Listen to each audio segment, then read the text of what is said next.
Welcome to the Do Good Work podcast. Today we're talking to Mike Moll. Mike is the founder of Market Me, and he also launched a coaching program in 2020.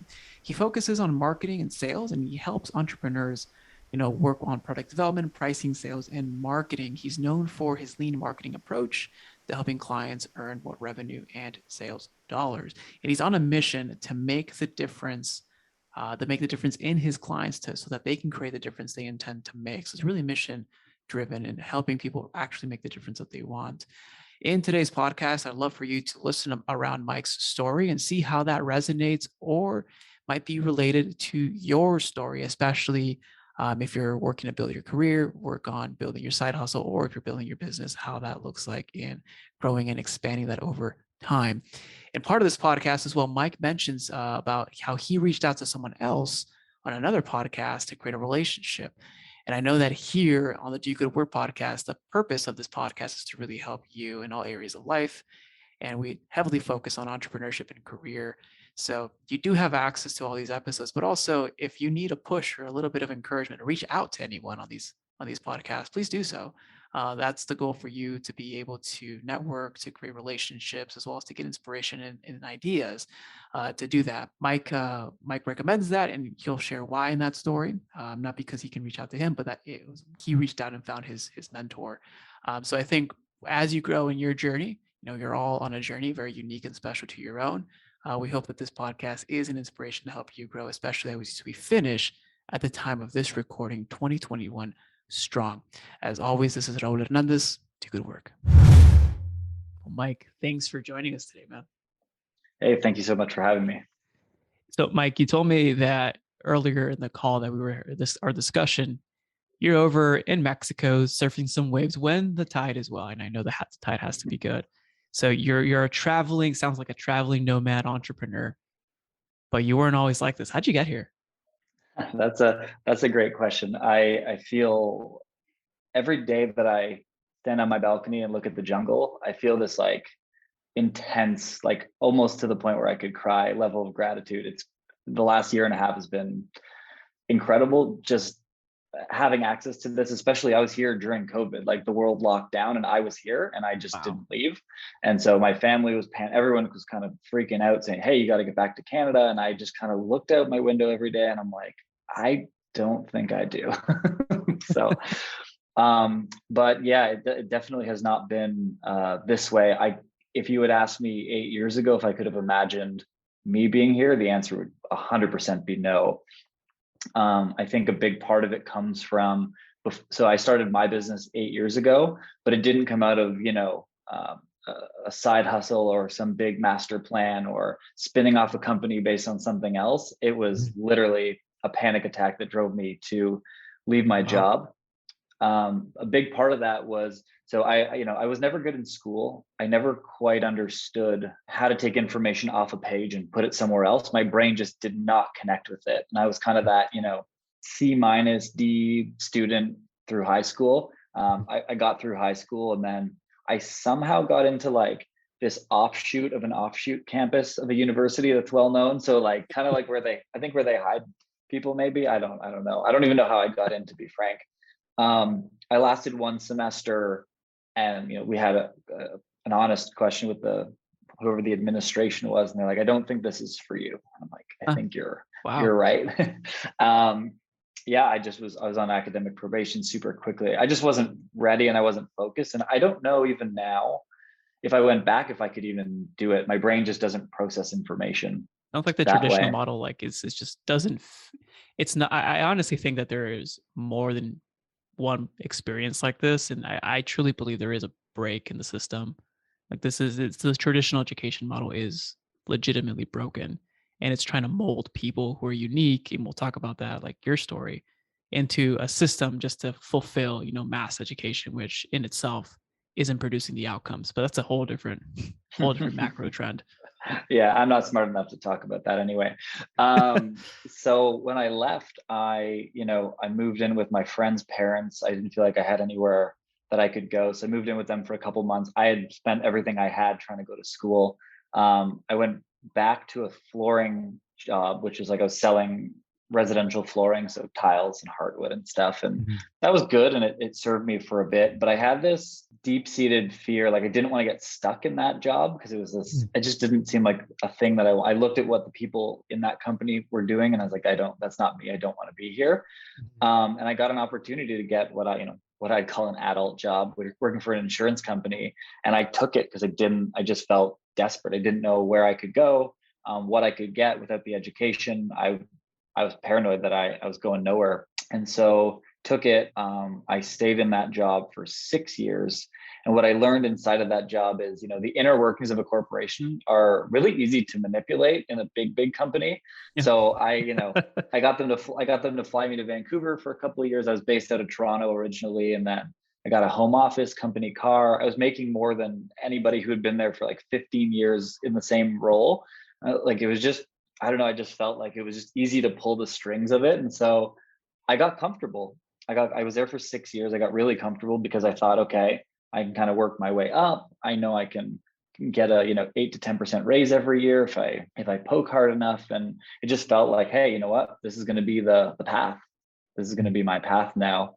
But I ignored the signs. I wasn't really in touch with my feelings and emotions for first 25 years of my life at all. I mean, I just completely neglected them, probably from childhood, but whatever. um, Mhm. and I was in the parking lot of that job. I kind of worked sometimes from home, sometimes from the office, and I froze in my car. I could not reach for the car door. And when I started to, my arm literally was shaking like I was on a roller coaster. It was Wow. uncontrollable. And in that moment, I just started bawling my eyes out, and I had no idea what was going on. I think it was probably a panic attack. I don't know what it was. I never actually followed up with it, but I think it Wow. was just everything came to this climax of like, you're not doing what you should be doing. You are not in the right place. And that was in my social life. I was married at the time, in a terrible relationship, and then working at this job, and just none of it was right. And I just kind of forced it to be right for so long that I think my body just broke down. Wow, Um, that's incredible. And then you were around 25 at the time. yeah, 25, 26. And so, I called my wife at the time. I called my parents and just said, hey, like, I don't know what's going on, but I feel like I got to stop doing this work. And everybody gave me the answer that made the most sense on paper, which was suck it up, but actively look for something else and go figure out what's next. And then once you have it, then quit Mhm. this job. But something in me knew that if I stayed there, I was going to look for something that was similar to what I was doing, because I still had this feeling of like, well, what am I going to do? Who is going to hire me? Like, I Mhm. could move laterally to another company or something similar, but I just didn't have the confidence in myself and my ability at anything at that time. And so I just kind of nodded my head and agreed with everybody. And then the moment I got out of the car and closed the door, I knew I would never, I would never set foot in that office again. Wow. And I quit on the spot. I just walked in and gave them my computer, and that was it. After 6 years, I just left. Wow. Which, in retrospect, I say it now and it worked out, but like at the time, This is a I pivotal didn't. moment. This is the cliffhanger. You don't know. Yeah. But I'll tell you, the waking up the next morning, rolling out of bed, not like having nowhere to go, was like, what did I just do? Was this the biggest mistake of my life? Um, Some people plan the plunge and you went right into it. And I know that like when I left corporate, yeah, I was literally it's like a decision. It's like, well, I trust the decisions well, I trust God, I'm gonna take the actions and move forward. But yeah, it's a huge cliffhanger and you just don't know. And then obviously back then I don't know the stuff that I know now about mindset and like, all that, you know, betting on yourself, which is if you're listening right now, that's the best investment you can possibly make right now, either yourself or someone else. And betting on yourself will turn into significant returns over time. But let's talk about that. So you fresh, clean slate, still not knowing what to do. What led you towards entrepreneurship? I think a lot of it came from the fact that I was always dabbling in that anyway. When I Hmm. was in high school, I worked, I mean, being in sales is not being an entrepreneur, but it's like kind of that closest, it's almost the closest thing to it. Selling is Um, breathing. Yeah. yeah, yeah, yeah. And so, As an entrepreneur. having, and so having that experience, and then having, a couple things where I was, I had a flooring installation business, which was entrepreneurial. I did in my teenage years, I did a couple things that may not have been horribly legal, but that was very entrepreneurial. And so, yeah, I don't know. I just felt it was kind of there all along. And I feel like in retrospect now, looking back at everything, I think I just suppressed it very heavily in pursuit of a normal life, feeling like I had a normal life. I think a lot of that came from not having a normal life growing up. And so I was like, no, we're going to have this marriage and this Yeah. office job and just like this desire to have that structure. And so, yeah, I was sitting in my backyard with a good friend about a week and a half after I had kind of quit. We came up with this wacky idea, and this is back in 2012. Mm-hmm. So apps were, there was a level of It's the saturation app with boom. apps, Yeah. but it was, it was just kind of ramping up, and we, what could we make? What do people need? Like, what's an everyday thing that someone would use in an app? And so we came up with this grocery shopping robot app called Gbot. Nice. Good idea in theory, but from a practical standpoint, when we started taking on debt and brought on developers and started building this infrastructure, we really had no idea what we were doing. The product did actually launch, and we did actually make a tiny bit of revenue, but a lot of it was kind of too little, too late. We just didn't have the talent to execute that. But I think what came of that was all the education that I felt like I missed happened in losing all that money and having that company go to zero. That was it. That was my cost of like college degree or whatever you want to call it. Yeah. Was learning the ups and downs and the process and everything that can go right and wrong in a business. I think that year and a half unveiled everything I needed to know going forward. And so it was kind of It's so just, important. It's so important to learn because there's you learn more by the actions and the doors that open after you take action. Because if you're in a spot right now, if you're listening to this and you're there continuing in your main business, or you're doing a new extension, or you're in your career and want to do something else on the side, you will never know what's on the other side of that door until you open that door and take action. And you will ultimately fail in some areas. Doesn't mean you're always going to fail, which goes back to one of the things you said earlier that I want to talk about. But you have to, if you're launching something new, you have to fail extremely fast. And that's a good thing. And most people don't fear failing. But if you think about it, of buying information, if you take action and it doesn't work, you're buying knowledge of what just happened. And the only true failure is giving up and stopping. And in an entrepreneur, stopping is death. So I know it's yeah. pretty dramatic, but if it's just the name of the game. But here's the thing: you mentioned that you've been your current company, the consulting firm, 8 years in the making. Obviously, this is a persistence game, a perseverance game. So how did you pivot from like the SaaS intro, which is interesting because I tried to start in software. We definitely did not build software, but that was the goal. Ended up in services. But what led you then from the software to working in marketing, consulting? What did you see in the marketplace? Yeah. So for a bit of context, while we were trying to launch the app, my wife at the time was like, so you need to make some money. Like, you can't just, I'm not going to support us entirely. And she did for a few months, but she said, like, you need to make something while you're doing this other thing. So I entered into a PPC, a pay-per-click advertising firm, just in the next kind of city over. Basically, at the time, it was almost like exclusively Google advertising. And so I worked in the sales department of that. I accelerated through it pretty quick. I had a team of about 15, and then I actually went to Western Canada to start opening offices for them. And at that, I was kind of getting too deep into growing their business, but it was a good support at the time. And so I learned all about how that type of advertising worked. I'd never really done it. I knew of it, but not that much about it. And the opportunity that I saw, so we got a couple people to buy into Gbot, so we were trying to get consumer packaged goods brands to say, hey, if someone's going to add products to their shopping list or look up a recipe or whatever, like, we can feature your brand and get you more visibility than everybody else if you buy ads or ad units inside of the app. So that was the monetization of it. And when I realized that the app wasn't going to get to where it needed to go, I kind of went back to them and said, hey, you've already committed this, very experimental, low budget to what, to this product, and it's taking a really long time. What I'd prefer is if you leave it with me and let me use it to market your business. And I got a buy-in from two of them, Nice. two of the companies. And I spent an entire weekend on YouTube just watching tutorial after tutorial after tutorial on how Google ads work, because I had no clue. And obviously I was involved in selling them, so I knew how to talk about them and I knew what they could do, but how did they work was a foreign concept. And they try and invite you. Google tries to invite you into the platform and says, hey, you can do this on your own. Just put in a keyword, which is a joke. Like, their default settings will It burn will through make you lose a lot of money. Yeah. Yeah. all of the money. Yeah, it's crazy. And so I spent an entire weekend learning it, and I went back. And then the next week, I just started running campaigns with the budget that was supposed to be for Gbot advertising.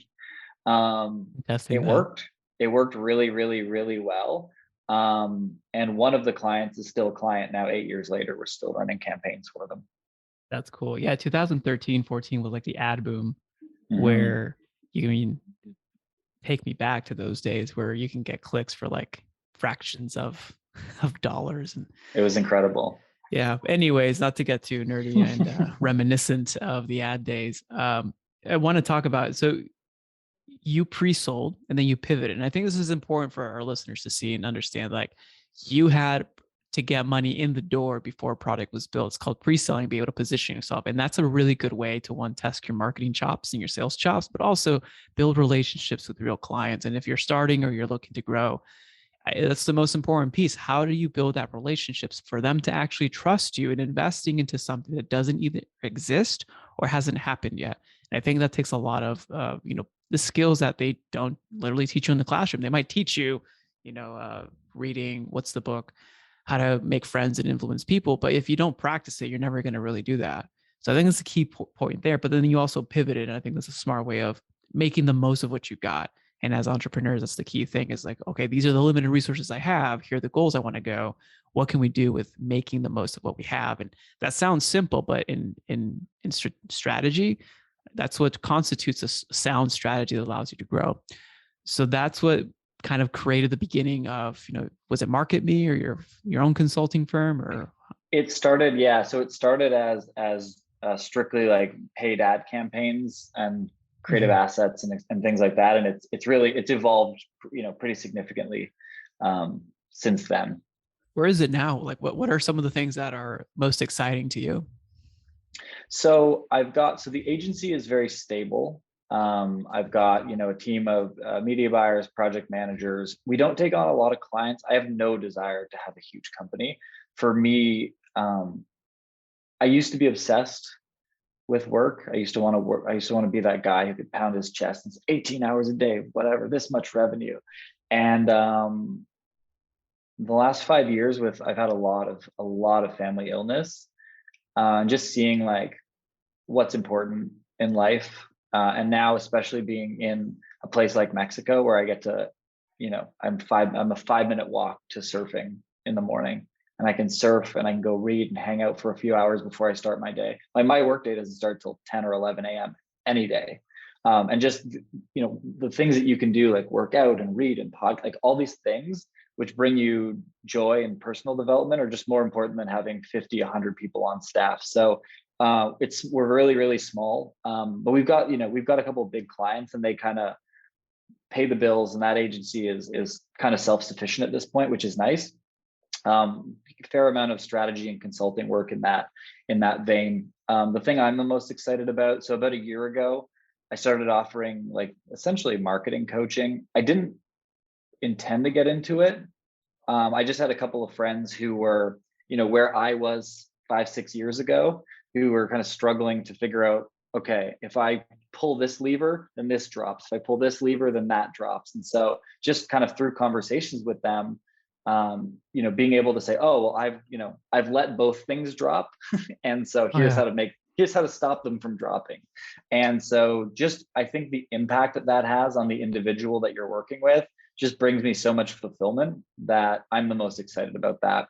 Because we work with, one of our bigger clients is Volvo Trucks. So they have a commercial trucking division, and I love them. They're great people. But when I get on and present the marketing results, like, I mean, I can do everything that I can to keep them from falling asleep on the phone. Like big companies don't care, Well, it especially, really yeah. depends if who you're talking to. And this That's is a true. You're right. dichotomy You're right. because, and it's true because you're talking to, I mean, we were all, let's put it this, we were all W-2 at one time, but you're talking to someone who has a W-2 and like gets paid to do there. And sometimes they may not be enthusiastic as the founder or the business owner. And I get that, but it sounds to me that like when I help grow companies, that's the first principle is understanding what kind of company do you want to build and designing that based on the goal and the dream in your lifestyle versus you sucking yourself into someone else's goal, dream, or lifestyle. Because there are companies that have venture backed and need to make crazy amounts of revenue month over month in their rapid scale. And that's really,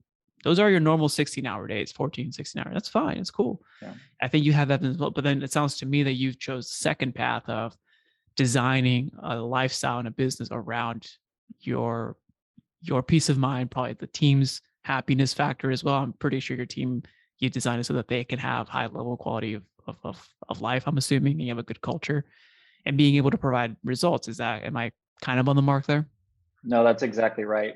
That's exactly right. And for me, it's about, being especially being in a company the size that I was in with the insurance company, the amount of just outrageous procedures, and we do this because this is the way it's done, answers to questions, like that formed my desire to have a company that was like, why can't we just, like, we were work from home since 2013. I'll never have an office. I love having everybody have that flexibility and freedom. And I think for me, it's like, if we can accomplish a high level of work and make the client happy, and we have to put in 4 hours a month for that particular client, then what are we creating more work for? Why would we do that? Let's just make them super happy and then work 3 or 4 hours a day and be done.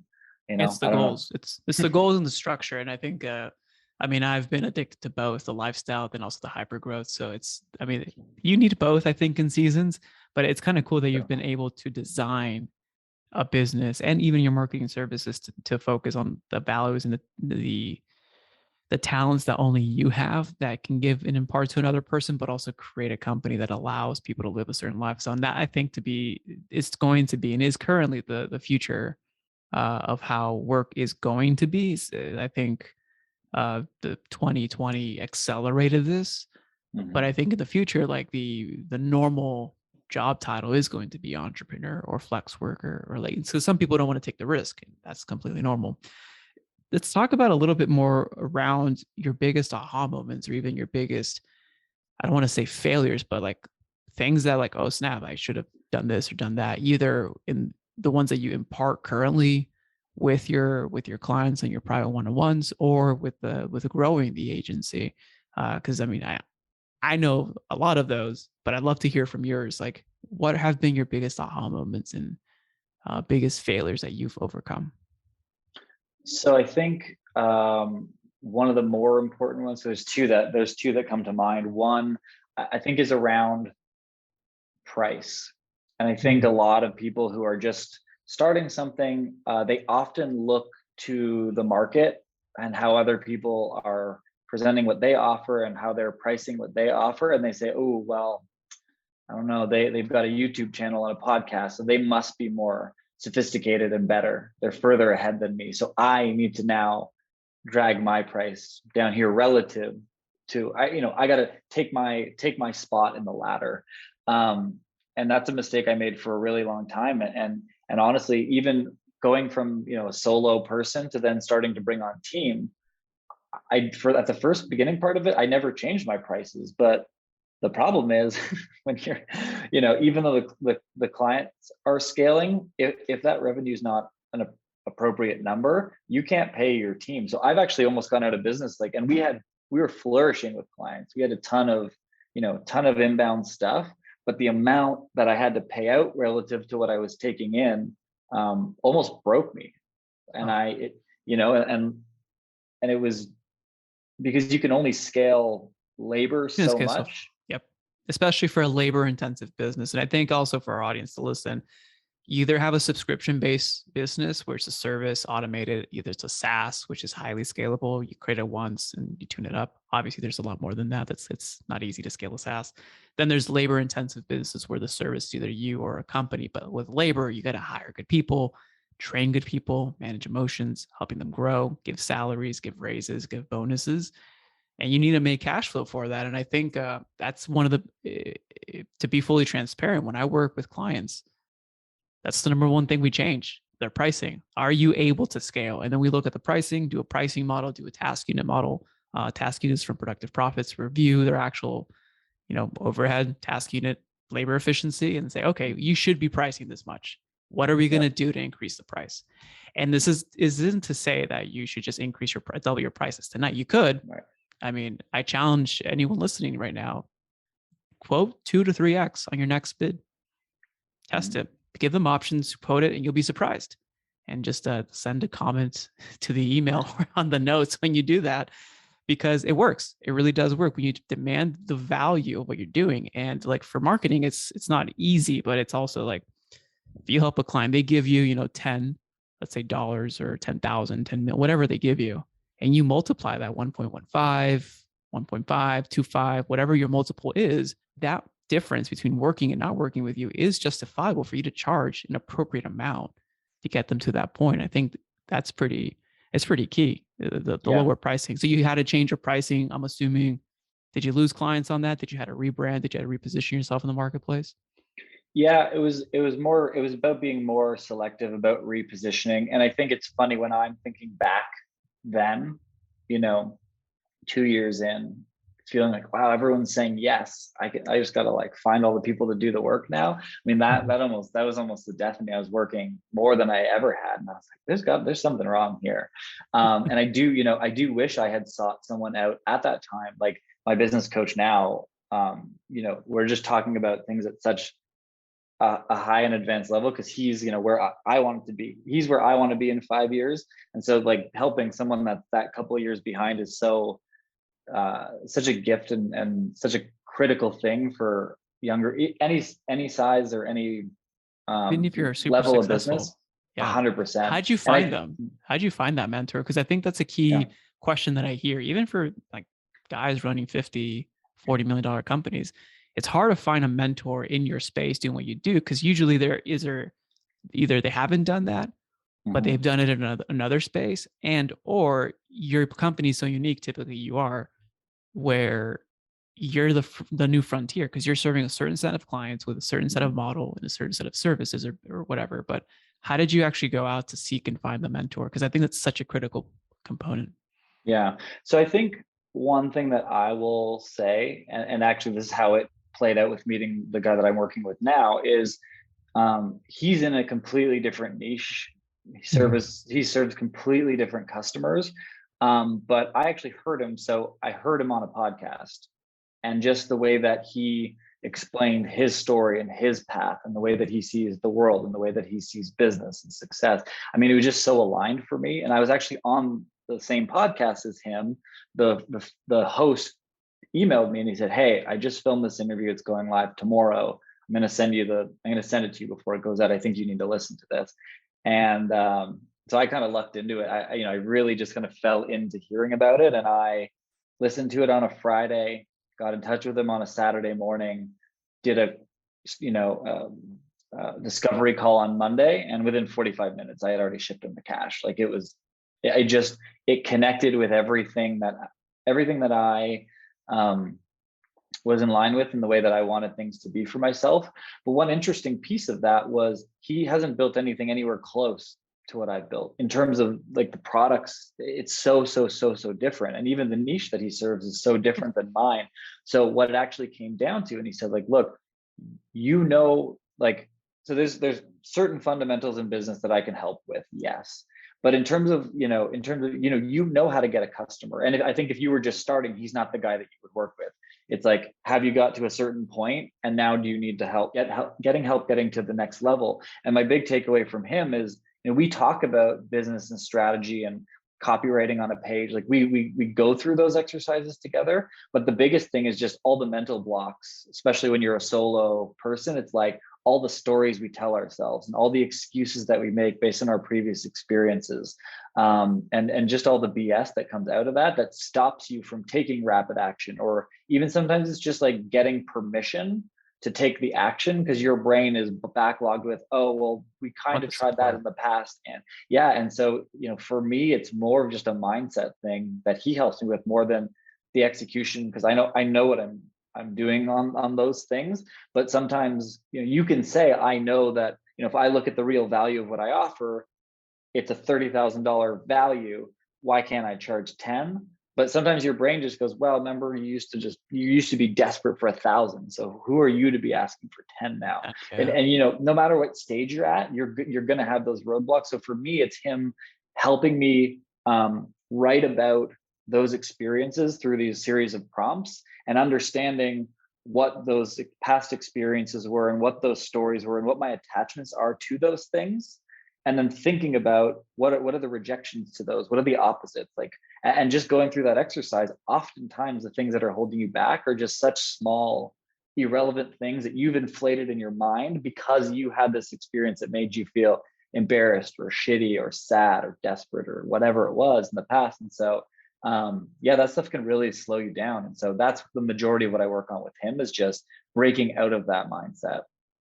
That makes a lot of sense. And I can't reveal too much, but I was on a discovery call earlier this morning and I mentioned a few things. And then the other party, it was a group of people on that call. And they're like, that's exactly what we needed to hear because we just needed validation that it is possible or that it works. And we were just unsure. And even that, like that kind of opened, like, well, for maybe for you giving advice to someone else, it might seem simple. Like we always take advantage of the fact that we can all ride a bike. If you can't ride a bike, I'm sorry, but usually riding a bike, like it seems simple, but some people can't. And when you show, what the next level is or that idea, and give, like you mentioned, give permission to take action and take like rapid action, and it's pretty powerful, especially in the game of entrepreneurship where it can get lonely. You pretty much are the only one. There's a lot of, like, if you don't have a group, you're one entrepreneur out of 100 other people who aren't entrepreneurs. So it's pretty pivotal to finding that mentor. And it's cool that you were able to connect with the same values. And I think the takeaway here is, who in your network right now, if you're listening to this, or who do you listen to and aspire to in a podcast that shares the same values, has an experience like, hey, they seem like I would want to do something similar next 2-3 years, and being able to reach out, connect, create a relationship. And if they do charge for their mentoring or whatnot, or if there are companies out there that give you free mentoring, I think Score is one of them, but it's worthwhile because you'll save a lot of headaches and a lot of trial and errors on that side. Yeah, absolutely. And I think I think the weird part about it is we feel like we should be able to solve the problem because we solve our clients' problems with ease. But it's the same thing, you think about how do you write your podcast bio sheet or your website copy. Like oftentimes I've never been able to do that for myself. I always have a third-party copywriter because you have this narrative of what you want to get across, but that's often not what the prospect needs to feel understood and make you seem like an option to their, like a solution to their problem. And yeah. I think it's the same with the coaching stuff. It's like it's easy. And I think even in your personal life, it's so easy to like hear someone's plight or story or issue, and with no cloudiness, with pure transparency, say, oh, well, like ABC is the path, because you're not clouded in the situation. And so it's amazing that you can do that for other people, but sometimes you can't do it for yourself. So I always wonder, like, who's at the top of that pyramid that like can't find the guy to help. But maybe it's Tony Robbins. I have no idea. It's the paradox. I'm not sure. I'm pretty sure he has mentors too. I'm sure he does. Yeah. But with here, so Mike, what's next with Mike? What are you doing with your own stuff? What's next with Mark and Me? What's the trajectory?